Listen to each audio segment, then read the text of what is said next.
Welcome to my channel Syed Sultan TV. நன்றி தெரிவித்து பட்டிமன்றத்தினுடைய விவாதம் இப்பொழுது தொடங்க இருக்கிறது.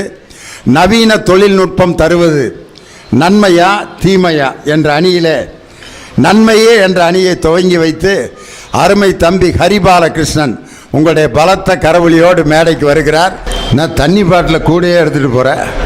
எதுக்கு ஒரு சேஃப்டிக்கு இருக்கட்டு. நான் இவ்வளோ நேரம் பேசியிருக்கேன், இன்னும் நான் ஒரு சொட்டு தண்ணி குடிக்கல. பேசுறதுக்கு முன்னாடி 1/2 லிட்டர் தண்ணியை கொண்டு போகிறார். பேசுங்க. உண்மையில் தண்ணிக்கு பெருமை மிகுந்த நகரம் இந்த தாமிரபரணி தண்ணீர் ஓடக்கூடிய நெல்லை நகரத்தில் பேசுறதுல தண்ணியோட பேசுறதுல மகிழ்ச்சி அடைகிறேங்க ஐயா. உண்மையிலே அழகான ஒரு விஷயம். நீ பாட்டுக்கு பேசிடாத, தண்ணியோட பேசுறதுல மகிழ்ச்சி அடைகிறேன்னா டக்குன்னு சோசியல் மீடியாவில் அதை மட்டும் கட்டி போட்டிருப்பான். லியோனியின் அணியில் ஒரு பேச்சாளர் தண்ணியோடு பேசுவதில் மகிழ்ச்சி அடைகிறேன் என்று சொல்கிறார். பார்த்தீர்களா? நெல்லை புத்தக திருவிழாவில் நடந்த அநியாயத்தை போட்டுருவாங்க, சொல்ல முடியாது. அதனால முன்கூட்டியே விளக்கத்தோட பேசு. தாமிரபரணி தண்ணீரோடு பேசுவதில் மகிழ்ச்சி அடைகிறேன் அப்படி சொல்லு. மகிழ்ச்சிங்க. உண்மையிலே அழகான மக்கள், அழகான மேடை, பேரழகான என்னுடைய நடுவர். எது அழகு தெரியுங்களா? காய்களிலே வெளியழகு மாங்காய், உள்ளழகு தேங்காய். கனிகளிலே வெளியழகு ஆப்பிள், உள்ளழகு பலா. பறவையில வெளியழகு மயில், உள்ளழகு குயில். ஆடும் போது மயில் அழகு, பாடும் போது குயில் அழகு, ஓடும் போது மான் அழகு, பாயும் போது புலி அழகு, மேயும் போது பசுவழகு, தேயும் போது நிலவழகு, எழும்போது கதிரழகு, விழும் போது அருவி அழகு, விடியும் போது விண்ணலை அழகு, மடியும் போது கடலலை அழகு, கொதிக்கும் போது பால் அழகு, துதிக்கும் போது பாடல் அழகு, வடிக்கும் போது சோரழகு, குடிக்கும் போது கூடழகு, நானும் போது பெண்ணழகு, நான் ஏற்றும் போது வில்லழகு, நீராடும் போது ஈரமழகு, போராடும் போது எங்களுடைய நெல்லை சீமையின் வீரமழகு. இதை ஒரே வரியில சொல்லி இருக்கலாம். இதுக்கு பேர் தான் பேச்சில் லேகிய டெக்னிக்னு பேர். இந்த லேகியம் விற்கிறவன் டக்குன்னு இதை வாங்கி சாப்பிடுங்க, ஜீரண கோளாறுலாம் சரியாகும் சொல்லவே மாட்டான். நாகமலை தோகமலை நடுவருக்கு வீரமலை, சுற்றி படர்ந்த மலை, சூதாடு மையமலை, சித்திமலை, சிவன்மலை, கொல்லிமலை, கொடகுமலை, இந்த 10 மலையிலையும் தேடி கண்டுபிடிக்க முடியாத ஒரு விதையிலிருந்து உருவாக்கப்பட்ட லேகியம் அப்படிமா. அப்போ தான் வாங்குவான் நம்பால். அதெல்லாம் விதல்ல சுத்தல்ல பாதால இந்த 4 லோகத்திலையும் கண்டுபிடிக்க முடியாத ஒரு வேரெடுத்து வேரிலிருந்து சாரெடுத்து உருவாக்கப்பட்ட லேகியம். அந்த லேகிய டெக்னிக்கை கற்றுக்கிட்டவர் ஹரிபாலகிருஷ்ணன். அதுதான் மடமடன்னு ஒன்று அடிச்சு வீரம் செறிந்த நெல்லைக்கு என் வணக்கம். அழகு. உண்மைக்குமே எல்லாத்தையும் கற்று வச்சுக்கிறது தப்பு இல்லை. ஏன்னா எல்லாவற்றையும் கற்று வச்சுக்கணும் அப்படிங்கிறது கொரோனா காலத்தில் தான் நம்ம அதெல்லாம் முடிவு பண்ணோம். ஏன்னா நான்லாம் லேகியம் வைக்கிறத எதுக்கு கற்றுக்கிட்டேன்? ஒரு வேளை வாத்தியார் வேலை கொடுக்காம இருந்திருந்தா ஏதோ ஒரு தொழில் இருக்கு பொழைச்சிக்கிறலாம் அப்படின்னு தான், வேற ஒன்றும் இல்லை. ஆனால் தமிழ் எப்படி பேசினாலும் அழகான ஒன்று தான். ஒரு ஹிந்திக்கார பொண்ணு நம்மளை வந்து மேரா பியார்னு சொல்லும் போது வராத சந்தோஷம், ஒரு தெலுங்குக்கார பொண்ணு வந்து என் பாவான்னு சொல்லும் போது வராத சந்தோஷம், ஒரு மலையாள பொண்ணு வந்து என் பிரேமேன்னு சொல்லும் போது வராத சந்தோஷம், நம்ம ஊருக்கார பொண்ணு நம்மளை மாமான்னு சொல்லும் போது வருதுன்னு சொன்னா, யாமறிந்த மொழிகளிலே தமிழ் மொழி போல் இதாவது எங்கும் இல்லை. தமிழ் மொழிக்கு வணக்கத்தோடு என்னுடைய உரையை துவங்குறேன். இப்போ எந்த பொண்ணியா லவ் பண்ற பையனை மாமான்னு கூப்பிடுது? டேய் ஹாய். இதுதான் உண்மைக்குமே நீங்க வந்து அந்த காலத்து நடுவராக இருந்தாலும் எங்க காலத்துக்கும் ட்ரெண்டா இருக்கிறதுனால தான் இந்த தொழில்நுட்பத்துடைய வெற்றியாக நான் முதல் வெற்றியாகவே இந்த மேடையில் பார்க்கிறேன். உண்மைக்குமே நடுவர் அவர்களே எல்லாமும் எல்லா இடத்துல இருப்பது கிடையாது. அன்னாச்சி பழங்கள்ல விதை இல்லை, அத்தி பலாமரம் பூப்பதில்லை, அரேபியாவில் நதிகள் இல்லை, அண்டார்டிகாவில் மரங்கள் இல்லை, இந்தியாவில் இப்போதைக்கு எரிமலை இல்லை, சிங்கப்பூர்ல குறைந்தபட்சம் காகங்கள் இல்லை, யானையோட தும்பிக்கையில எலும்புகள் இல்லை, நட்சத்திர மீனுக்கு மூளை இல்லை, நண்டுக்கு தலையே இல்லை. அதுபோலத்தான் நல்ல தொழில்நுட்பம் இல்லாமல் வெற்றி இல்லை. அதை தோல்வி என்று சொல்லுபவர்களுக்கு கொஞ்சம் அறிவு இல்லை. அதனாலதான் அந்த நவீன தொழில்நுட்பத்துடைய வளர்ச்சியை நான் பார்க்கிறேன். நடுவர் அவர்களே, இன்னைக்கு நீங்க சொன்னீங்க, நாங்கெல்லாம் பாருங்க பொங்கல் தீபாவளிக்கு ஸ்கூல்ல படிக்கும் போது லீவ் விட்டுருவாங்க, புது ட்ரெஸ் போட்டு போய் டிவியை போட்டோம்னா அண்ணன் கலைஞர் டிவின்னு ஒரு சின்ன டிவி, அந்த டிவியில வந்து அண்டங்காக்கா கொண்டக்காரைக்கு விளக்கம் சொல்லிட்டு இருந்தாங்க. அப்புறம் யூஜி வந்தோம், ஒரு சாம்சங் டிவி இருந்துச்சு. அந்த சாம்சங் டிவியில பார்க்கும்போது வாடா மாப்பிள வாழப்பழ தோப்புலன்னு சொல்லிட்டு வில்லுப்படத்த பாட்டுக்கு டெபினிஷன் கொடுத்துட்டு இருந்தாங்க. இன்னைக்கு போன்ல எல்லார் கையிலையும் பட்டிமன்றத்தை நாங்க போன்ல பார்த்துக்கிட்டு இருக்கோம். அந்த போன்லையும் கூட இன்னைக்கு இருக்கக்கூடிய அலமத்தி மத்தி ப்ரோன்னு ஒரு பாட்டுக்கு வந்து விளக்கம் கொடுத்துட்டு இருக்காங்க. காலங்கள் எப்படி மாறினாலும் தொழில்நுட்பம் ஒண்ணுதான் அதை அடுத்த தலைமுறைக்கு கொண்டு போய் சேர்க்கின்றதுக்கு எதிரணியில் வாழும் சாட்சியாக இருக்கக்கூடிய அண்ணன் இனியவன் அவர்களே வெற்றியின் அடையாளமாகத்தான் இங்க இருக்காங்கன்றதை நான் அடிக்கோட்டு காட்டுறேன். சார் ஒண்ணும் இல்ல, நாம சரியா சொல்றதை கூட தப்பா புரிஞ்சுக்கிற உறவினர்களுக்கு மத்தியில் நாம தப்பாவே டைப் பண்ணாலும் அதை சரியா கொண்டு வந்து காட்டுற கூகுள் தான் எங்களுடைய நவீன வளர்ச்சி என்று சொன்னால் அதுதான் பெருமையான ஒரு விஷயம். அதுதான் எங்களுடைய வெற்றி நன்மைன்னு பார்க்கிறோம். இன்னும் கொஞ்ச நாள் கழிச்சு உங்க அப்பா பேர் எதிரான்னு கேட்டா கூட கூகுளில் சர்ச் பண்ணுவான் போல இருக்கு. உங்க அப்பா பேர் சொல்றா, ஒரு நிமிஷம் இருக்கு சார் கூகுளில் பார்த்து சொல்றேன். உன் மயம் பேர் என்னடான்னு கேட்டால் கூகுளில் சர்ச் பண்ணுவான். கடைசிக்கு இன்னும் எதில் போய் முடியும்னா ஓம் பேர் என்னடான்னு கேட்டால் கூட இந்த கூகுளில் பார்த்து சொல்கிறேன் சார். அந்த நிலைமைக்கு போயிடுவாங்க போல இருக்கு. ஹரிபாலா நீங்க ஒன்று புரியுங்க, மாமனிதன் படம் பார்த்துருப்பீங்க. ஆமா, மாமனிதன் படம் ஒரு அற்புதமான படம். கடைசியில் ஒரே வரியில் அந்த படத்துடைய டைலாக் முடியும் பாருங்க. அப்பன் தோத்த ஊர்ல பையன் ஜெயிக்கிறது ரொம்ப கஷ்டம் சார் அப்படின்னு சொல்லிட்டு அந்த டைலாக் இன்னைக்கு பலருடைய வாழ்க்கையில் இருக்குது. ஏன்னா படித்த படிப்புக்கு வேலை இல்லாமல் பல இளைஞர்கள் திண்டாடுகின்ற போது இந்த தொழில்நுட்பத்தில் இருக்கக்கூடிய சொமேட்டோ ஸ்விக்கின்ற ஒரு பக்கம் வேலை பார்த்துட்டு தாம் படிப்புக்கான வேலையை இன்னொரு பக்கம் அதே தொழில்நுட்பத்தில் தேடிட்டு இருக்கக்கூடிய இளைஞர்களுடைய உழைப்புட்ட நீங்க போய் கேட்டீங்கன்னு வைங்களேன், அந்த உழைப்பு சொல்லும் நளின தொழில்நுட்பம் எவ்வளவு நன்மையை கொடுத்திருக்குன்னு சொல்லிட்டு.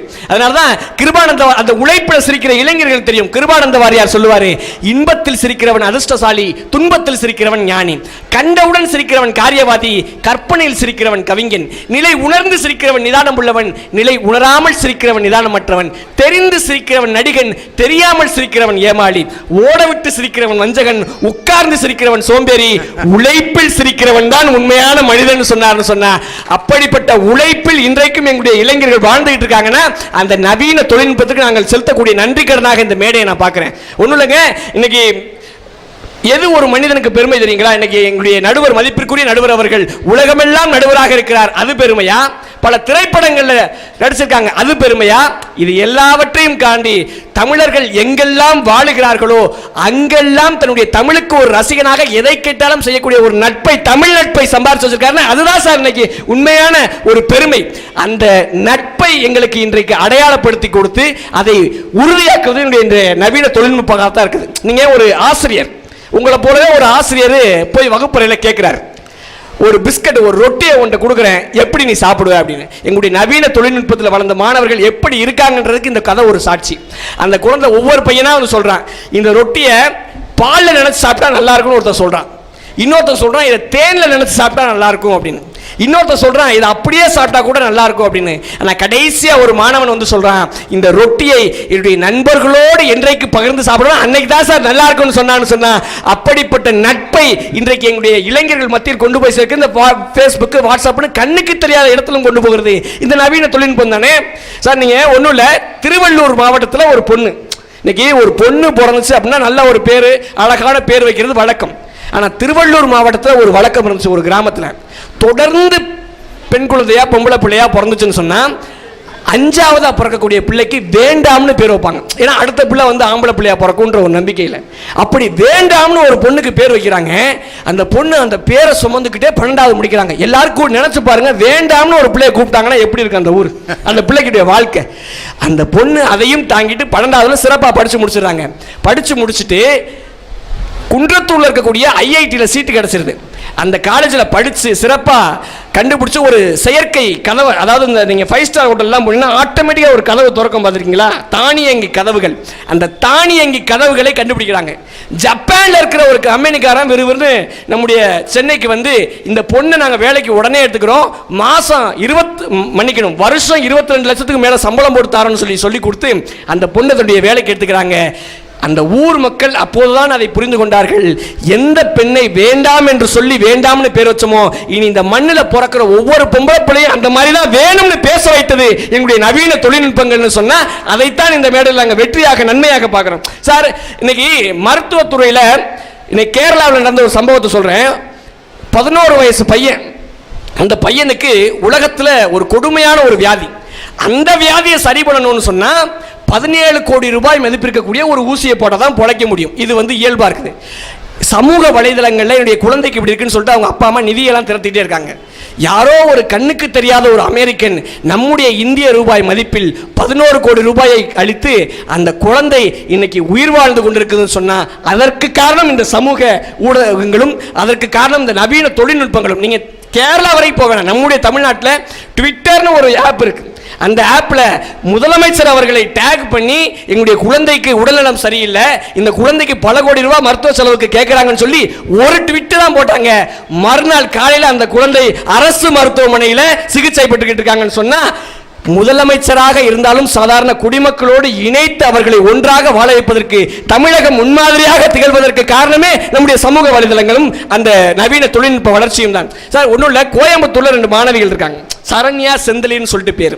அவங்க அமெரிக்காவில் இருக்கக்கூடிய ஒரு நிறுவனத்திற்கு போட்டிக்கு கட்டுரை எழுதியிருக்காங்க. உலகத்தினுடைய சிறந்த படைப்பாக அந்த கட்டுரை தேர்வு பண்ணி நீங்க அமெரிக்காவுக்கு வாங்க, உங்களை படிக்க வைக்கிறோம்னு சொல்லிட்டு அந்த குழந்தைகள் 2 பேரையும் கூப்பிடுறாங்க. சரண்யா செந்தலிர் என்ற அந்த 2 குழந்தைகளும், நாங்கள் படித்தது இந்த இந்தியாவில், எங்களுடைய அறிவு ஒருவேளை பயன்படும் என்று சொன்னால் என்னுடைய தாய்நாடு இந்தியாவிற்கு தான் பயன்படுமே தவிர உங்களுடைய நாட்டுக்கு நாங்கள் வரமாட்டோம்னு சொல்லிட்டு அந்த பொண்ணு போகிறத மறுத்துட்டாங்க. உடனே அந்த அமெரிக்க நிறுவனம் விண்வெளிக்கு அடுத்து அனுப்பிய 2 செயற்கைக்கோளுக்கு சரண்யா செந்தலிர் என்ற தமிழகத்து மாணவர்களுடைய பேரை வச்சு அனுப்புனதுன்னு சொன்னா நம்முடைய தமிழர்களுடைய பெருமையை வானலாக உயர்த்தி காட்டியது இந்த நம்முடைய நவீன தொழில்நுட்பங்களுடைய வளர்ச்சி. இதெல்லாம் புரிஞ்சதுனால நன்மைன்னு பேசுறோம். இதுல எங்க நீங்க வந்து தோல்வி தீமைன்னு பேச வரீங்கன்னு எனக்கு புரியல சார். நிறைவா ஒரு விஷயம் சொல்றேன். ஒவ்வொரு விஷயமே வந்து நம்முடைய மக்கள் மூட நம்பிக்கையில மூழ்கி இருந்தாங்க. இப்போ ஜோசியை நம்ம ஊர்லாம் பார்ப்பாங்க. எங்க ஊர்ல ஒரு ஜோசியம் இருந்தார், உங்களுக்கு கூட நல்லா தெரிஞ்சவர். அந்த ஜோசியர் என்ன பண்ணுவார், வாழ்க்கையே சரியில்லைன்னு சொல்லிட்டு போனோன்னு வைங்களேன், எல்லா நம்பரையும் கூட்டினா 5 வர்ற மாதிரி ஒரு வண்டியை ஆட்டையை போட்டு அந்த வண்டியை காலையில இருந்து சாயங்காலம் வரைக்கும் திருடிட்டு ஓட்டிட்டு 90 கிலோமீட்டர் வேகத்தில் ஓட்டினா உன் வாழ்க்கையே சிறப்பாக அமையும்னு சொல்லிட்டு ஒருத்தர் சொன்னார். இது பரவாயில்ல. இன்னொரு கட்சிக்காரர் ஒருத்தர் வந்து, சார் என் சொந்த தொகுதியிலே என்னால் ஜெயிக்க முடியல, நான் எப்படி ஜெயிக்கிறதுன்னு வழி சொல்லுங்கன்னு கேட்டா, வடக்க பார்த்து ஒரு வாகை மரம், தெற்க பார்த்து ஒரு புங்க மரம், 2த்தையும் வச்சு வாவான்னு கத்துற வான்கோழி 2, கூக்கூன்னு கத்துற கிண்ணிக்கோழி 2 வாங்கி விடு, உன் தொகுதியில் நீ ஜெயிச்சிருவ, நிக்காமலே ஜெயிச்சிருவ போடான்னு சொல்றார். இப்படி மூட நம்பிக்கையில் மூழ்கி கிடந்த அந்த ஜோசியர்களாக பல பேர் உலவி கொண்டிருந்த போது மூட நம்பிக்கை என்ற அந்த அறியாமையை உடைத்தெறிவதற்கு எங்களுடைய இளைஞர்கள் பெரிதும் பயன்படுத்தி இருக்கக்கூடிய சாதகமாக இன்றைய நவீன தொழில்நுட்ப வளர்ச்சிகள் தான் இருக்குதுன்னு சொன்னா, இது எங்களுடைய தலைமுறையை தலைநிமிரச் செய்த ஒரு கண்டுபிடிப்புகளாக இருக்கிறது. அதனால் தான் சமூக இளைஞர்களின் மத்தியில் இந்த நவீன வளர்ச்சிங்கிறது எங்களுக்கு பெருமைன்னு சொல்றோம். அதாவது ஒவ்வொரு விஷயத்திலுமே இந்த உண்மையில இந்த மேடையை நினைச்சு நான் பெருமைப்படக்கூடிய ஒரு விஷயம் என்னன்னா, இளைஞர்களால் அமைஞ்சிருக்கக்கூடிய ஒரு மேடை. நீங்க கூப்பிட்டா, இன்னைக்கு நம்முடைய நடுவர் அவர்கள் கூப்பிட்டா வயசாக முதிர்ந்திருக்கக்கூடிய எத்தனையோ சிறந்த பேச்சாளர்கள் வந்திருக்கலாம். ஆனால் எங்களை போன்ற இளைஞர்களை இந்த மண்ணுக்கு அடையாளம் காட்டணும்னு சொல்லிட்டு நீங்க நினைச்சிருக்கீங்க. உண்மையில் எத்தனை தலைவர்கள் இருந்தாலும் ஐயா அப்துல் கலாமுக்கு இருக்கக்கூடிய ஒரு பெருமை வந்து என்னைக்குமே இருக்கும். ஏன் தெரியுமா? கருப்பின மக்களுடைய விடுதலைக்காக போராடிய நெல்சன் மண்டேலாவை விட கருவுற்றிருந்தால் ஒரு குழந்தைக்கு தாயாகி இருப்போம், கருணை உற்றதால் இந்த உலகத்திற்கே தாயின்னு சொல்லக்கூடிய அன்னை தெரசா அவர்களை விட எத்தனை ஆயுதங்கள் கொண்டு வந்தாலும் அகிம்சை என்ற ஒரே ஆயுதத்தோடு நான் போராடுவேன் சொல்ல மகாத்மா காந்தியை விட இந்த எந்த தலைவரையும் விட அப்துல் கலாம் ஐயாவனுடைய மண் என்னைக்கும் தூக்கி சுமக்குது. காரணம் என்ன? அந்த ஒரு மனிதர் தான் இளைஞர்கள்லாம் நீங்க உதவ மாட்ட, நீ தருதலன்னு திட்டிக்கிட்டு இருக்கும்போது இந்த இந்திய தேசமே அந்த இளைஞர்களை நம்பி இருக்குன்னு சொல்லிட்டு இளைஞரை நம்பினார். அதே போல எங்களுக்கு போன்ற இளைஞர்களை நம்பி இன்றைய சமூக ஊடகங்கள் நன்மையாக நினைத்தோன்னு சொன்னா அது நன்மையாகவே அமையும். ஒரு 10 நிமிஷம் பேசினா எல்லாருக்கும் எல்லாமே தெரிஞ்சிடும். நிறைவா சொல்றேன், 10 நிமிஷம் பேசினா எல்லாருக்கும் தெரிஞ்சிடும். 10 நிமிஷம் ஒரு வீட்டு வேலை பார்க்கக்கூடிய ஒரு பெண்ணிட்ட பேசினா வாழ்க்கை எவ்வளவு கஷ்டம்னு தெரியும். 10 நிமிடம் ஒரு குடிகாரன்ட்ட பேசினா வாழ்க்கை எவ்வளவு ஈஸின்னு தெரியும். 10 நிமிடம் ஒரு அறிவாளிகிட்ட பேசினா நம்ம இன்னும் நிறைய தெரிஞ்சுக்கணும்னு தெரியும். 10 நிமிடம் ஒரு ராணுவ அதிகாரிகிட்ட பேசணும்னா இந்த நாட்டுக்காக நம்ம நிறைய தியாகம் செய்யணும்னு தெரியும். 10 நிமிஷம் ஒரு சாமியார்கிட்ட பேசணும்னா நம்ம சொத்தை பூரா ஏதாவது கோயிலுக்கு எழுதி வச்சிருவோமான்னு தோணும். 10 நிமிஷம் ஒரு இன்சூரன்ஸ் ஏஜென்ட்டை பேசினோம்னா நம்ம இருக்கிறதுக்கு செத்து போறது எவ்வளவோ மேலும் தெரியும். 10 நிமிஷம் எங்களை போன்ற நவீன தொழில்நுட்பத்தில் வளர்ந்த இளைஞர்கள்ட்ட பேசுனீங்கன்னா வாழ்க்கையில் எவ்வளவு நன்மை இந்த சமூகம் அடைந்திருக்குன்னு தெரியும் சொல்லி வாய்ப்பு கொடுத்த இந்த மண்ணுக்கும் ஐயா அவர்களுக்கும் நெஞ்சார்ந்த நன்றிகளை சொல்லி விடைபெறுகிறேன். நன்றி, வணக்கம். நெல்லை சீமையில் தான் இளம் பிராயத்திலே நெல்லை கழகம் என்ற போராட்டத்தை நடத்தி முதலில் அரசியல் போராட்டத்தை நடத்திய வஉசியை பெற்றுக் கொடுத்த மண் இந்த நெல்லை மண். அதனால இளைஞர்கள் எப்படி வீரமாக இருக்க வேண்டும் என்று உலகத்திற்கே கற்றுக் கொடுத்த மண். அதனால தான் இளைஞர்கள் 2 பேரை இந்த பட்டிமன்றத்தில் அறிமுகப்படுத்துகிறோம்ட்டு ரொம்ப அழகாக தம்பி பேசினார். என்ன நன்மை நம்ம நவீன தொழில்நுட்பத்தில் அடைஞ்சிருக்கான்ட்டு. நானும்புநாதனுடைய அண்ணன் பேங்க்கில் வேலை பார்த்தார், ஆர்எஸ் மணின்னு, ஸ்டேட் பேங்க்கில். நான் ஸ்கூலில் ஜாயின் பண்ண சமயத்தில் அந்த ஸ்டேட் பேங்க்கில் அவர் தான் கேஷியர். அவர் முன்னாடி பார்த்தீங்கன்னா இவ்வளோ பெரிய நோட்டு இருக்கும், லெஜர். அதில் தான் அக்கௌண்ட்டெல்லாம் ஒன்று ஒன்றா எழுதி எழுதி எழுதி அந்த லெஜர் அங்கே போய் மேனேஜர்கிட்ட போய் ஒரு அக்கௌண்ட் ஓப்பன் பண்ணுறதுக்கு காலையில் 10 மணிக்கு போனால் சாயந்தரம் 4:30 ஆகும் அக்கௌண்ட் ஓப்பன் பண்ணி அந்த பாஸ்புக்கை வாங்க. இந்த பேங்க்கில் வேலை பார்க்குறவங்க பூரா கோவக்காரங்களாகவே இருப்பாங்க, பார்த்துருக்கீங்களா? ஏன் தெரியுமா? டென்ஷன் பார்ட்டியாக இருக்காங்க. பணம் எண்ணிக்கிட்டு இருப்பார், 1 2 3 4 5 6 7 8 9 10 96 வர்றப்ப சார் அப்படின்னா அவர்கிட்ட பாத்ரூம் எங்கே சார் இருக்குமா? எப்படி இருக்கும் அவருக்கு? இன்னும் 4 எண்ணின்னு தான் 100ன்னு கட்டை போட்டிருப்பேன்டா, ரப்பர் பேண்டை போட்டிருப்பேன். 96 வர்றப்ப சாருன்ட்டு பணம் கட்ட வந்திருந்தா கூட பரவாயில்ல, ரெஸ்ட் ரூம் எங்கே இருக்குன்னு கேட்குறானே அப்படின்ட்டு அவனோட கடுப்பில் அங்கே இருக்கு போ அப்படின்ட்டு யார் மேனேஜர் ரூமை காட்டி விட்றாரு. அவன் அங்கே போய் இவ்வளவு நீட்டாக இருக்குது ஸ்டேட் பேங்க்கில் ரெஸ்ட் ரூமு அப்படின்ட்டு போயிட்டு திருப்பி இவர்கிட்டே வர்றான். சார் அது மேனேஜர் உட்காந்துருக்கார் சார், போடா எங்கேயாவது போடா அப்படின்னு. இன்னொரு காரணம் என்ன தெரியுமா? பேங்க்கில் இருக்கவங்கெல்லாம் கோவப்படுறதுக்கு லட்சக்கணக்கான ரூபாயை எண்ணி எண்ணி எண்ணி எண்ணி பக்கத்திலே தான் வச்சுருப்பாங்க. ஒரு நோட்டை கூட வீட்டுக்கு எடுத்துகிட்டு போக முடியாது. எடுத்துகிட்டு போயிருட்டான், சம்பளத்தில் பிடிச்சிருவேன்.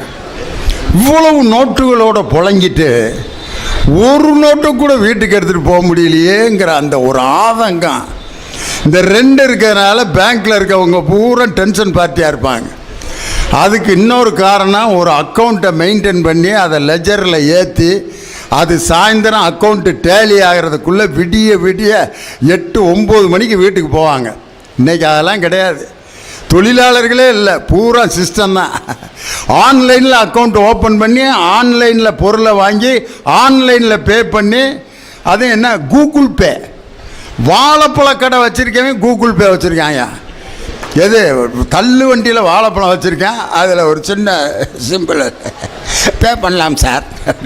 கல்லாப்பிட்டியே இல்லாத ஒரு வியாபாரம். எவ்வளவு சுகம் பார்த்தீங்களா? காசே எடுத்துகிட்டு வராட்டியும் அந்த கார்டுன்னு ஒன்று இருந்தால் எதையாவது ஒன்று வாங்கிட்டு போயிடலாம். இந்த சுகம் எங்கேயாவது இருக்கா? ரயில்வேக்கு டிக்கெட் எடுத்துகிட்டு ட்ரெயினுக்கு வந்து கம்பார்ட்மெண்ட்டில் ஏறின பிறகு டிக்கெட்டை வீட்டில் வச்சுட்டு வந்துடுவேன். அந்த டிடிஆர் ஏற்ற முடியாது சார், அக்செப்ட் பண்ண முடியாது, இறங்க கீழே. சார் மறந்துட்டேன் சார், நான் ரொம்ப முக்கியமானவன் சார், லியோனி சார். லியோனின்னு எனக்கு நல்லா தெரியுது, நீங்கள் டிக்கெட் எடுத்துருக்கீங்கன்றது எனக்கு எப்படி தெரியும்? இறங்க கீழேங்கிறான். இன்றைக்கி டிக்கெட் எதில் வந்துருச்சு? மொபைலில் வந்துருச்சு. அது அந்த டிக்கெட்டு பரிசோதனை பண்ணுற டிடிஆர் கையில் உழவு பேப்பர் வச்சுருப்பார், அந்த இதை அலாட் பண்ணுறதுக்கு. RAC S4ல் எந்த சீட்டு சார் டிக் அடித்து அந்த பேப்பர்களோட பேப்பராக கிடப்பார். இப்படி தான் அந்த பேப்பரை வச்சுக்கிட்டு டிக்கெட்டு கேட்க ஒரு டிடிஆர் வந்து ஒரு அம்மாட்ட இப்படி கையேந்திருக்கார். என்னையா கோட்டும் சூட்டும் போட்டிருக்க, ட்ரெயினில் வந்து பிச்சை எடுத்துக்கிட்டு இருக்க அப்படின்னு. நான் பிச்சை எடுக்கலாமா, டிக்கெட்டு செக் பண்ண வந்தேன். அப்படியா? நீ வாட்டுக்கு ஒன்றுமே கேட்காம கையெண்ணிட்டுனா எனக்கு என்ன அது தெரியுன்றிருக்கு. இன்றைக்கெல்லாம் பார்த்தீங்கன்னா டிடிஆர் கையில் ஒரு பேடு, டிக்கெட்டு பார்த்தீங்கன்னா மொபைலில். சார் டிக்கெட் எடுத்துருக்கீங்களா அப்படி ஆன் பண்ணி அடிக்கிறாரு. டிடிஆரே வாங்கி பார்க்குறாரு. அப்படியே பெருசு படுத்தி நீங்கள் தான் இனியவனா? ரைட். நீங்கள் சங்கரா? ஓகே. டிக்கும் கிடையாது, ஒன்றும் கிடையாது. அவருடைய பேரில் பார்க்குறாரு, முடிச்சு 5 நிமிஷத்தில் டிக்கெட்டு பரிசோதனை பண்ணுறது முடியுது. இதெல்லாம் நவீன தொழில்நுட்பத்தில் நம்ம கண்ட வளர்ச்சி தானே அப்படின்னார். அதுக்கு பதில் பேசணும். ஹரிபாலகிருஷ்ணனுக்கு பதில் சொல்ல சரவண பாரதி, இளைஞனுக்கு பதில் சொல்ல இன்னொரு இளைஞன், தீமையே என்ற அணியை அலங்கரிக்க வருகிறார். வாங்க தம்பி. கைதட்டலாம் அவ்வளோ ஈஸியாக திருநெல்வேலியில் வாங்க முடியாது. நடுவர்களே, பேசுகிறதுக்கு முன்னாடி ஏரியாவை கிளியர் பண்ணுற மாதிரி அரங்கத்தில் உள்ள கொசுவெல்லாம் வெளியில் கிளப்புறதுக்கு தான் அனைவரையும் கைதட்ட சொன்னேன். உண்மையிலே மேடை அமைப்பாளர்கள், இந்த நிகழ்ச்சி அமைப்பாளர்களுக்கு என்னுடைய மனமார்ந்த வாழ்த்துக்களை தெரிவிச்சுக்கிறேன். ஏன் அப்படின்னு தெரியுமா? தலைப்பு தெரிஞ்சு மேடை வச்சுருக்காங்க, மேடை அமைச்சிருக்கிறாங்க. இந்த மைக்கு தொழில்நுட்பம் தானே, இதை ஏன் இந்த பக்கம் வச்சுருக்கிறாங்க தெரியுமா? எதையுமே பயன்படுத்த தெரிஞ்சவன் பக்கத்தில் இருக்கணும், அதனால தான் இந்த பக்கம் வச்சுருக்கிறாங்க, அதாவது எங்கள் பக்கம். நீ உண்மையிலே திருநெல்வேலிக்காரங்கிறது சரியாக இருக்கியா? ஒரு மைக் வச்சிருக்க பொசிஷனை வச்சு உன் பக்கத்துக்கு நீ பாயிண்ட் தேடிட்ட பாரு. நடுவர்களே, எல்லாரும் லா பாயிண்ட் லான்னு லா பாயிண்ட் பேசலாம். அதே லகர வரிசையில் பார்த்தீங்கன்னா லாவுக்கு அப்புறம் தான் லே வரும். அந்த வகையில் இங்கே லா பாயிண்ட்டுக்கு மேலெலாம் திருநெல்வேலிக்காரன் போடுற ஏலே வாலேன்ற லே பாயிண்ட் என்றைக்குமே இருக்கும் நடுவர்களே. இன்னைக்கு அருமையாக ஒரு விஷயம் தான் தம்பி. அவங்க 2 பேரும் பேச வந்திருக்கிறாங்க. அவங்க 2 பேர்த்தையும் பார்த்தோன்னே எனக்கு ஒரு சின்ன விஷயம் ஞாபகத்துக்கு வருது. சங்கரங்கோயில் எங்கள் ஊர், அங்கே ஒரு டாக்டர் இருப்பார். டாக்டர் பார்த்தீங்கன்னா 18 ஆப்ரேஷன் பண்ணியிருக்கேன்னு பெருமையாக சொல்லிக்கிடுவார். எப்போ பார்த்தாலும் இந்த அமாவாசை பௌர்ணமிக்கு பார்த்தீங்கன்னா கடையில் போய் 18 மாலை வாங்குவார். எங்கள் ஊர்க்காரங்களுக்கெல்லாம் ரொம்ப பெருமை. 18 பேர்த்துக்கு ஆப்ரேஷன் பண்ணி காப்பாற்றிருக்கிறாரு. 18 பேருக்கும் வருங்காலத்தில் எந்தவித நோயும் வரக்கூடாது அப்படின்னு போய் சாமிக்கு மாலையை போட்டு 18 மாலையை போட்டு கும்பிட்றாருன்னு தீர விசாரித்து பார்த்தா தான் தெரியுது 18 பேரையும் போட்டு தள்ளியிருக்கான். 18 பேரும் பேயா திரும்பி வந்துடக்கூடாதுன்னு அமாவாசை பௌர்ணமியும் மாலை ஓட்டு சாமி கும்பிட்டுருக்கான். அந்த மாதிரி இன்னைக்கு தொழில்நுட்பங்கள் வெற்றியை தான் தருது அப்படின்னு பேச வந்திருக்கிறாங்களே தவிர வெற்றியை யாருக்கு தருது அப்படின்ற ஒரு கேள்வி இருக்கு இல்லைங்களா நடுவர் அவர்களே. இன்னைக்கு தொழில்நுட்பம் தான் வெற்றின்னு பேசுகிறாங்க. எங்கள் அண்ணன் சங்கரன்ட்ட நான் அப்போவே சொன்னேன், என்ன தொழில்நுட்பம் தான் பேசாதனே. செவ்வாய் கிரகத்தில் பட்டிமன்றம் போடன்னு ஒரு கட்டத்தில் கண்டுபிடிப்பாங்க. ராக்கெட்டை நிறுத்திட்டு எடை கம்மியான மால் மட்டும் ஏறும்பாங்க. என்னென்ன பண்ணுவேன் அப்படின்னு கேட்டேன். அப்போவே அந்த மனுஷன் சுதாரிச்சு இந்த பக்கம் வந்து உட்கார்ந்துருக்கணும். இன்னைக்கு அவங்க 2 பேர்த்தையும் பார்த்தா சின்ன விஷயம் தான் எனக்கு ஞாபகத்துக்கு வருது. இன்னும் இல்லை, சங்கரங்கோயிலில் பஸ்ஸில் ஏறி உட்காந்துருக்கிறேன். எனக்கு பின்னாடி 2 பேர் உட்காந்துருந்தான். அவங்க 2 பேர் மாதிரி எனக்கு பக்கத்தில் உட்காந்துருந்தவன் கொஞ்சம் நேரத்துக்கு ஒருக்கா அப்படிங்க வாந்தி எடுக்கிற சவுண்டு மட்டும் விடுறான், ஆனால் வாந்தி எடுக்க மாட்டான். நான் நிகழ்ச்சிக்கு வந்துக்கிட்டு இருக்கிறேன். என்னையால் நிம்மதியாக தூங்கவும் முடியலை. ஏன்னா எப்போன்னே வாந்தி எடுப்பேன், எனக்கு சௌரியப்படும் போது வாந்தி எடுப்பேன் அப்படின்னா. சரி சாமி, சன்னல் பக்கம் உட்காந்து சௌரியமாக வாந்தி எடு அப்படின்னு. சௌரியப்படும் போது நான் சன்னல் பக்கம் வருவேன் அப்படின்னா. சரின்ட்டு என் பக்கம் இடது பக்கமே உட்காந்து வர்றான். கொஞ்சம் நேரத்துக்கு ஒரு தடவை சத்தம் மட்டும் வந்துக்கிட்டு இருக்கு. என்னையால் முடியலை. மானூர் தாண்டோம்னே கோவப்பட்டு என் தலைமையில் வேணா வாந்தி எடுக்கிறியா அப்படின்னு கத்திட்டேன். பின் சீட்டில் உட்காந்துருந்தேன். அந்த மாதிரி 2 பெருசு சொல்லுது, பாரு தண்ணியை போட்டுட்டு 2 வேலு வந்து பஸ்ஸில் எப்படி தகராறு பண்ணிட்டு இருக்காங்க. ஆக என்ன நடக்குதுன்னு தெரியாமலே பேசுவாங்க தெரியுமா. அந்த மாதிரி அந்த 2 பேரும் இங்கே என்ன நடக்குதுன்னு தெரியாமலே பேசிட்டு இருக்காங்க. நடுவர் அவர்களே, நாங்கள் ஒன்றும் விவரம் தெரியாமல் பேசலை. ஒரு கல் போட்டு கிரைண்டரில் ஆட்டினா அரிசி அறப்படாதுன்னு 2 கல் போட்டு 2 கல் போட்டு அறப்பட்டா உளுந்து அறப்படாது அப்படின்னு 3 கல் போட்ட கிரைண்டர் கண்டுபிடிச்சு 3 கல்லையும் போட்டு ஆட்டி மாளாம 3ஐயும் தூக்கி பரன்ல போட்டு 35 ரூபாய்க்கு மாவு வாங்கி தோசை சுட்டு தின்னுக்கிட்டு இருக்கிற தற்குறி தலைமுறை முன்னாடி என்ன பேச நடுவர் அவர்களே.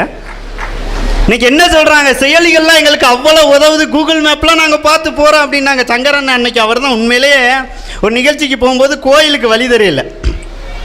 ஏசி காரு ஜன்னல்லாம் பூட்டி இருக்கு. இன்னைக்கு உண்மைக்குமே வருகிற செயலிகள் உள்றான் மனிதர்களுக்கு இடையிலான உறவுகளை கம்மி பண்ணிட்டு வருது. அந்த காலத்துலலாம் இப்போவும் டிராவல் பண்ணிங்கன்னு வச்சுக்கோங்களேன், ஒவ்வொரு ஊர் விளக்குலையும் ஒரு பெருசு அரை பீடியை காதில் வச்சுட்டு வழி சொல்கிறதுக்குன்னே உட்காந்துருக்கும். அவன்கிட்ட போய் வழி கட்டோம்னா அவ்வளோ அழகாக வழி சொல்லுவான். தம்பி இந்த தார் ரோடு மேலேயே போ, அதுக்கப்புறம் இடது பக்கம் திரும்பினா ஒரு மண் ரோடு வரும், அதில் இறங்கி கொஞ்சம் தூரம் போனோன்னா ஒரு சிமெண்ட் ரோடு வரும், சிமெண்ட் ரோடு முடிந்த இடத்துல கோயில் இருக்கும் அப்படின்றவான். அழகாக இருந்துச்சு, கேட்க தெளிவாக போகணும்.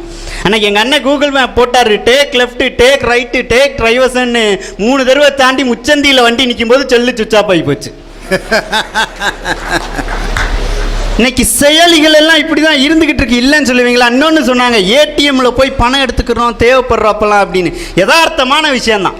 ஏடிஎம் மிஷின் தானே, வளர்ச்சி வளர்ச்சி வளர்ச்சின்னு நம்புறீங்கல்ல. ஏடிஎம்ல காசு எடுத்துட்டு அங்கேயே நின்று எண்ணி பார்த்தா போய் உங்க தொழில்நுட்பம்லாம் செத்து போச்சியா? இல்லைன்னு சொல்லுவீங்களா? போன வாரம் 200 ரூபா நோட்டுக்கு பதிலாக 20 ரூபா நோட்டு வந்துச்சுன்னு கம்ப்ளைண்ட் பண்ணாங்க இல்லைங்களா? அதை கடந்தும் தொழில்நுட்பம் தான் வளர்ச்சி, தொழில்நுட்பம் வெற்றியை தருதுன்னு என்ன தைரியத்தில் நீங்கள் எல்லாம் பேசுறீங்க அப்படின்னு எனக்கு தெரியல. இன்னைக்கு சின்ன விஷயந்தான், ஒரு கதை எல்லாருமே கேட்டிருப்போம், சுருக்கமாக சொல்கிறேன். ஒரு ஆர்மியில் வேலை பார்க்குற ஒரு ஆள் டெய்லி ஏடிஎம்மில் போய் 100 ரூபா எடுத்தாராம். பார்த்துக்கிட்டு இருந்தவன், டெய்லி ஏன் 100 ரூபா எடுக்க, செலவுக்கு தேவையான அதை மொத்தமாக எடுத்துக்கலாம்ல அப்படின்னு கேட்டான். அதுக்கு நம்மால் சொல்லியிருக்கான், டெய்லி 100 ரூபா எடுத்தா 100 ரூபா எடுத்திருக்கேன்னு என் வீட்டுக்காரிக்கு மெசேஜ் போகும், நான் உயிரோடு இருக்கிறேன்னு அங்கே ஊரில் அவள் தெரிஞ்சுக்குவான். அருமையாக இருந்துச்சு கேட்க, எல்லாரும் கை தட்டணும். இன்னைக்கு அதே விஷயந்தான், அதே ஏடிஎம் கார்டு தான் பொண்டாட்டி கையில் இருக்குது. எங்கள் அண்ணன் இங்கே இருப்பார், சங்கர் அண்ணன். அண்ணியை அங்கே சேலை வாங்கிட்டு ஒரு கடையில் தேய்க்கும், இங்கே வந்து மெசேஜ் விழும். ஒரு கடையில் நகை எடுத்துட்டு அங்கே தேய்க்கும், இங்கே வந்து மெசேஜ் விழும். சின்ன விஷயந்தான். ஆர்மிக்காரன் பணம் எடுக்கும்போது அங்கே போய் மெசேஜ் விழும்போது இன்னமும் உயிரோடு இருக்கிறாரு அப்படின்னு அந்த அம்மா நிம்மதிப்பட்டுக்குச்சு. இன்னைக்கு பொண்டாட்டி தேய்க்கும் போதெல்லாம் தெரியுது சார், இன்னமும் உயிரோடு இருக்கிறாளா அப்படின்னு அந்த மெசேஜை பார்த்தோன்னே நமக்கு தோணுது. இந்த தொழில்நுட்பம் எப்படி வளர்ச்சி நீங்கள் பேசுகிறீங்க? என் தம்பி அருமையாக வந்து பேசினாப்புல, சொமாட்டோ ஸ்விக்கி எல்லாம் பல இளைஞர்களுக்கு வேலை தருதுன்னு. எத்தனை குடும்பம் நாசமாக போயிருக்கு தெரியுமா? உண்மைக்குமே நடுவர் அவர்களே, எனக்கு இப்போ தான் சமீபத்தில் கல்யாணமாச்சு. கல்யாணமான புதுசில் என் வீட்டுக்காரி சொன்னால் வாங்க போய் மளிகை சாமான்லாம் வாங்கிட்டு வரணும். எனக்கு இருப்பு கொள்ளலச்சா, நல்ல உள்ளே கல்யாணம் பண்ணி வச்சுருக்காங்க, நல்லா சமைக்க தெரியும் போலன்னு. நல்ல செலவு. சூப்பர் மார்க்கெட்டில் போய் எல்லாத்துலேயும் 5 அள்ளி போட்டு 1 மாதத்துக்கு தேவையானதை மொத்தமாக கொண்டு வந்து வீட்டில் இறக்கணுன்னே அப்பாடா ஷூ அப்படின்ட்டு சொல்கிறா. எல்லாம் ஷாப்பிங் பண்ணதில் ரொம்ப டயர்டாக இருக்குது, ஆர்டர் பண்ணி சாப்பிடுவோம் அப்படின்னா.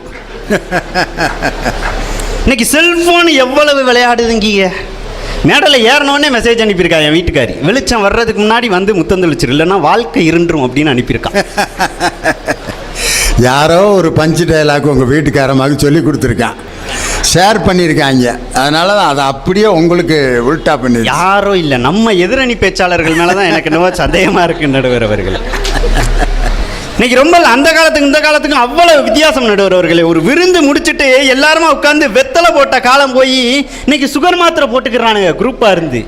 2 பேர் மீட் பண்ணால் நல்லா இருக்கீங்களா அப்படின்னு கேட்டுருக்கு இல்லை. உங்களுக்கு சுகர் இருக்கா? எனக்கு சுகர் இருக்கு. எவ்வளவு இருக்கு? இன்னமும் இருக்கா? இன்னமும் உயிரோடு இருக்கிறியா அப்படின்லாம் கேட்டுக்கிறாங்க. இன்னமும் பார்த்தீங்கன்னா கொரோனா காலத்தில் அதிகரித்தது தொற்று எண்ணிக்கை மட்டும் இல்லை, யூடியூப் சேனலும் தான். நிறைய பேர் வீட்டில் குழம்பு வைக்கிறதை எடுத்து போட்டாங்க. நல்லா கவனித்து பார்த்தீங்கன்னா தெரியும், எல்லா பொம்பளையும் குழம்பு வைக்கிறது மட்டும்தான் எடுத்து போட்டிருப்பாளே தவிர அது சாப்பிட்றதை எடுத்து போட்டிருக்கவே மாட்டாளுங்க. இவனுக்கு புக்கு போடுறதும் பார்த்தீங்கன்னா சமைத்து பாருங்கள் தான் போடுவாங்களே தவிர சாப்பிட்டு பாருங்கள்னு போடவே மாட்டாங்க. இன்னைக்கு நவீன தொழில்நுட்பங்கள் நம்மளுடைய வாழ்க்கையில் இந்த அளவுக்கு விளையாண்டுக்கிட்டு இருக்கு நடுவர் அவர்களே. இன்னைக்கு எல்லாருமே சொல்றாங்க, வெளிநாட்டில் வேலை செஞ்சுக்கிட்டு இருக்கிற பெண்ணோட பேரனையோ பேத்தியையோ மகனையோ அங்கே நாங்கள் ஸ்கைப் டிவியில் பார்த்துக்கிட்டு இருக்கிறோம் அப்படின்னு. நல்லதுதான், தொழில்நுட்பங்கள் சொந்தங்களை நம்ம பக்கத்தில் கொண்டு வருது, இல்லைன்னு நாங்கள் சொல்லவே இல்லை. ஆனால் ஸ்கைப்பும் யூடியூப்பும் தொழில்நுட்பங்களும் இந்த நவீன கண்டுபிடிப்புகளும் இருக்கிற தைரியத்தில் தான் இன்னைக்கு சொந்தங்கள் எல்லாமே தள்ளியே இருக்கு அப்படிங்கிறது தான் உண்மை நடுவர் அவர்களே. இன்னைக்கு இறுதியாக ஒரு சின்ன விஷயம் தான் நான் சொல்லி முடிக்கிறேன். ஒரு கர்ப்பிணி காதுகளில், கர்ப்பிணியோட வயிற்றுல கணவனுடைய காதுகள் வைக்கணும், அதுதான் அந்த கர்ப்பிணி பெண்ணுக்கு சந்தோஷம். ஆனால் அன்னைக்கு ஸ்கேன் எந்திரங்களை வச்சு கர்ப்பிணிகளை அச்சப்படுத்தி கொண்டு இருக்கிறது. இந்த சூழ்நிலையில் தொழில்நுட்பம் வளர்ச்சியை தருது, வெற்றியை தருது அப்படின்னு உங்களால் எப்படி பேச முடியுது? நாங்களெல்லாம் அந்த காலம்தான் தொழில்நுட்பம் தோல்வி அப்படின்னு தான் பேச வந்திருக்கிறோம். நீங்கள் எல்லாம் மாட்டு வண்டி அப்படின்னு கூட எங்களை பார்த்து சொல்லலாம். சார், மாட்டு வண்டியில் நாங்கள் பயணம் பண்ணிட்டு இருக்கும்போது குறுக்க ஒரு குழந்தை வந்தால் மாடாக நின்றோம். ஆனால் உங்கள் தொழில்நுட்பம் தான் வாணியம்பாடியில் ரோட்டை தாண்டி சர்வீஸ் ரோட்டில் போய் 3 பள்ளி குழந்தைகள் மேலே ஏறுது. இந்த தொழில்நுட்பம் எப்படி வளர்ச்சி அப்படின்னு உங்களால் பேச முடியுது? இன்னைக்கு நிறைய செயலிகள்லாம் கண்டுபிடிச்சிருக்கிறாங்க. யதார்த்தமாக அந்த செயலிகள்லாம் கண்டுபிடிப்புகள் அப்படின்னு உங்களை பெருமைப்படுத்தலாம். ஒரு பொண்ணு பெருநகரங்களில் டாக்ஸியில் ஏறினா உடனே ஒரு பட்டன் அழுத்தினா அந்த பொண்ணு ட்ராவல் பண்ணுற அந்த டிரைவரோட நேமு, அந்த வாகனத்தோட எண் எல்லாமே போலீஸ்க்கு தகவல் போயிடுமா. அந்த பொண்ணு போய் பத்திரமா இறங்குற வரைக்கும் காவல்துறை அவங்கள கண்காணிக்கும் அப்படின்னு சொல்கிறாங்க. இது உங்கள் எல்லாத்துக்குமே தொழில்நுட்ப கண்டுபிடிப்புகளில் பெருமையாக தெரியலாம். அந்த டிரைவருடைய மனநிலையில் இருந்து நான் பேசுகிறேன். ஒரு ஆண் அந்த அளவுக்கு வக்ரப்பட்டு போயிட்டானா அந்த நாட்டில்? நடுவர் அவர்களே, இன்னைக்கு செயலிகள் தான் ஒரு பெண்ணுக்கு தைரியம் கொடுத்துக்கிட்டு இருக்குதே தவிர செயல்களால் என்னைக்கு இந்த சமூகத்துக்கு நம்ம தைரியம் கொடுக்க போகிறோம் அப்படிங்கிறத கேள்விகளாக வச்சு, சின்ன விஷயந்தான், பையில் 4 ஏடிஎம் கார்டு இருக்கலாம், கிரெடிட் கார்டு இருக்கலாம், டெபிட் கார்டு இருக்கலாம், 40-50 லட்சத்துக்கு பணம் அதில் இருக்கலாம். ஆனால் அது எல்லாத்தையும் கடந்து வீட்டில் கிளவி கொடுத்து விட்ட 10 ரூபா நோட்டும் நெத்தியில் வச்ச திருநீரும் ஒரு தைரியத்தை தருது அப்படின்னா அதுக்கு முன்னாடி இந்த தொழில்நுட்பம் தோல்வி தானே. யதார்த்தமாக ஒரு விஷயம் நம்ம கிராமத்துலலாம் கடைபிடிப்பாங்க. ஒரு நிலத்தை வாங்கணும் அப்படின்னா கத்தி படத்தில் பெரிய பெரிய மிஷினெல்லாம் வச்சு நீரோட்டம் எல்லாமே பார்ப்பாங்க. ஒரு நிலத்தை வாங்கணும்னா அதனுடைய வளத்தெல்லாம் செக் பண்ணுவாங்க. அந்த காலத்துலலாம் அதெல்லாம் எதுவுமே பண்ணலையாம். ஒரு நிலத்தை வாங்கணும் அப்படின்னா கொண்டு போய் ஒரு கோழியை விடுவாங்களாம். நைட்டு கொண்டு போய் விட்டான் அப்படின்னா அந்த நிலத்தில் வளம் நல்லா இருந்துச்சு அப்படின்னா மேலே இருக்கிற புழுவெல்லாம் தின்னு பார்த்துட்டு அந்த கோழி காலையில், சேவல் காலையில் வீரியமாக கூவுமா. அதே நேரத்தில் அந்த வயக்காட்டுக்குள்ளே ஒரு மாட்டை அவுத்து விட்டா அந்த மாடை அந்த வயக்காட்டில் சுற்றி எங்கே வந்து உட்கார்தோ அங்கே நீரோட்டம் அதிகமாக இருக்கும் அப்படின்றாங்க. இது ரெண்டையும் மிஷின் இல்லாமலே எங்கால அன்னைக்கே கண்டுபிடிச்சிட்டான். இதுக்கு பல லட்சம் ரூபாய் செலவழித்து நீங்கள் செலவு பண்ணிக்கிட்டு இருக்கீங்க. யதார்த்தமாக சொல்லணும்னா பல்லு போன கிளவி சொல்லி கொடுக்காததை ஒன்றும் உங்களுடைய பள்ளிக்கூடங்களும் பல்கலைக்கழகங்களும் சொல்லி கொடுத்துட முடியாது. ஆக எவ்வகையில் பார்த்தாலும் தொழில்நுட்ப வளர்ச்சி என்பது வெற்றியை தருகிறது. ஆனால் அது நமக்கு தரவில்லை, அவை வெற்றி அடைந்து கொண்டிருக்கின்றன என்று கூறி நல்ல வாய்ப்பிற்கு நன்றி கூறி விடைபெறுகிறேன். நன்றி, வணக்கம். ஆஹா, ஞாயிற்றுக்கிழமை பிரேக்ஃபாஸ்ட் சாப்பிட்டுட்டு இருக்கேன். ஞாயிற்றுக்கிழமை காலை உணவுனா பெரும்பாலும் மட்டன் குழம்பு வச்சுருப்பாங்க. இட்லி மட்டன் குழம்பு எல்லாம் ரெடியாக சாப்பிட்றதுக்கு சந்தோஷமாக உட்காந்து ரசித்து சாப்பிட்றதுக்கு வச்சுருக்கேன். பக்கத்தில் பார்த்தீங்கன்னா 2 மொபைல் ஃபோன் இருக்குது. இட்லியை பிச்சு அந்த மட்டன் குழம்புல தொட்டு இப்படி வாய்க்கிட்ட கொண்டு போகிறேன். ஃபோன் அடிக்குது, எடுத்தேன். ஹலோ, கையில் இட்லி. ஹலோ, சொல்லுங்க. எப்போ? அப்படியா? நல்லா தானடா இருந்தார். அங்கிட்டு பதில், நல்லா இருந்தவர் தானடா சாக முடியும் அப்படின்ட்டு. மொக்கையை போடாதரா, அவருக்கு என்னடா ஆச்சு? சுகரு கொஞ்சம் ரைஸ் ஆகி போச்சு. அப்படியா? என்ன சாப்பிட்டாரு காலையில்? இட்லி மட்டன் குழம்பு சாப்பிட்டாரு. இவனுக்கும் சுகர் இருக்குது. பார்க்குறேன், இட்லி மட்டன் குழம்பு. அதை அவன் தின்றுப்பான்னு நினைக்கிறீங்க? அந்த இட்லி மட்டன் குழம்பு இப்படியே பார்க்குது அவனை. ஏன்டா டே, இந்த ஃபோன் இல்லாட்டி நிம்மதியாக நீ சாப்பிட்ருப்பீல. இந்த சனியை வந்ததுனால அருமையாக உன் வீட்டுக்காரமாக சமைச்சு வச்ச அந்த மட்டன் குழம்பு இட்லியும் சாப்பிட முடியல. நம்பிக்கை குறைஞ்சி போச்சு. நான் வீட்டுக்குள்ளே உட்காந்துக்கிட்டு ஞாயிற்றுக்கிழமை மத்தியானம் 2:45 ஒருத்தன் வீட்டுக்காக தட்டுறேன். சாப்பிட்டு வெத்தலாக்கு போட்டு கொஞ்ச நேரம் படுக்கலான்ட்டு பார்த்தீங்கன்னா மொபைலில் கூப்பிட்டேன். சொல்லு தம்பி. சார் வீட்டில் இருக்கீங்களா அப்படின்னா. ஒரு வேளை வீட்டில் இருக்கேன்னு சொன்னால் வந்துடுவான்ட்டு. இல்லைப்பா, நான் கரூர் புத்தக திருவிழாவில் பேசிகிட்டு இருக்கேன்ட்டேன் நான். உடனே அவன் வந்து புத்தக திருவிழாவுக்கு போய்கிட்டு இருக்கேன். இல்லை சார், உங்கள் வீட்டுக்கு வெளியே தான் நிற்கிறேன், ஜன்னல் வழியாக உங்களை பார்த்துட்டேன், ஃபோனில் நீங்கள் பேசிக்கிட்டு இருக்கீங்கன்ட்டான். நான் விட்ட புருடாவில் அவனை நான் எப்படி ஃபேஸ் பண்ணியிருப்பேன்னு யோசனை பண்ணிப்பார். கதவை திறந்தோன்னே கரூர், காரில் போறியாக்க, ஏயா இவ்வளோ பெரிய வாத்தியாராக இருந்துட்டு இப்படி பொய் சொல்கிறேங்கிறான். நான் அவன்கிட்ட இருந்து தப்பிக்கலாம்னு ஒரு ரூட்டை கொடுத்தா கையங்களவுமாக பிடிச்சிட்டேன். இன்றைக்கி இந்த மாதிரி ஏதாவது சொல்லி யார்ட்டையாவது தப்பிக்க முடியுதா? இன்றைக்கி இந்த மொபைல் வந்த பிறகு படுத்துகிற கொடுமை, அடே அப்பா. இந்த கொரோனா காலத்தில் நடந்த சம்பவம், எல்லோரும் மாஸ்க் போட்டுக்கிட்டு இருந்த காலம். ட்ரெயின்லாம் நிப்பாட்டிவிட்டாங்க. மதுரையிலேருந்து கோயம்புத்தூருக்கு ஒரே ஒரு ட்ரெயின் மட்டும் விட்டுருந்தான்.